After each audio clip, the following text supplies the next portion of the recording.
Of the CS6675 Advanced Internet Computing Systems Final Project Demo, where I'm showcasing the crowdsourced CrowdNav overlay for Google Maps. On the first tab, you can see I'm using Google Developer Tools to emulate a typical display one would see in a vehicle's dashboard navigation panel. So let's say you're going to commute from Washington, D.C. to, say, Atlanta to visit the lovely Georgia Tech campus. So let's see, Atlanta.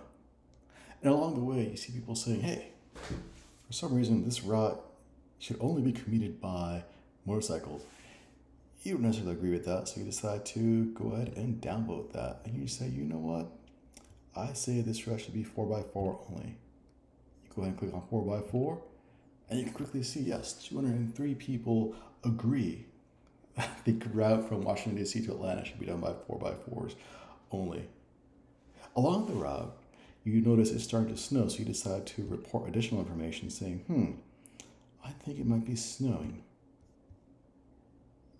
Decide to upvote, and it goes up. Another person decides to vote again, and again, you can see the votes go up and up and up. All right, let's choose another route. Let's say this time you're going from San Francisco to Los Angeles. And here we go. And along the way, you notice that the road has collapsed. The Golden Gate Bridge is no longer there. 30 people are saying that the Golden Gate Bridge has collapsed. So let's say you continue to navigate, and the messages are being distracting. So you decide to cancel the overlay because it's no longer adding value, and it'll disappear. And again, if you want to re-report, you can go ahead and click report, say, hey, the road is unpaved, for example, and you can see what other people are saying, yay or nay, and take your guidance from the crowd.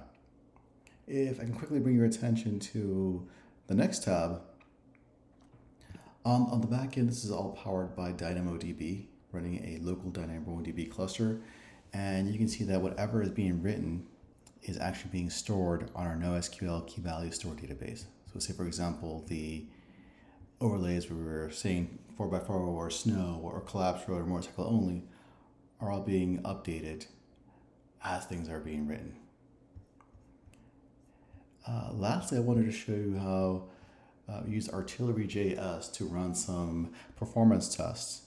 On the load test, I was able to run a sustained load over 120,000 persistent requests with an apt score of 100, meaning nothing was dropped. And on the spike test, we reached a peak load of approximately 400 requests per second with one request dropped, and there were 200,000 results satisfied. Again, this is high potential and could easily scale to be a viable overlay for Google Maps using the power of the crowd. Thank you for watching, and I hope you enjoyed the demo.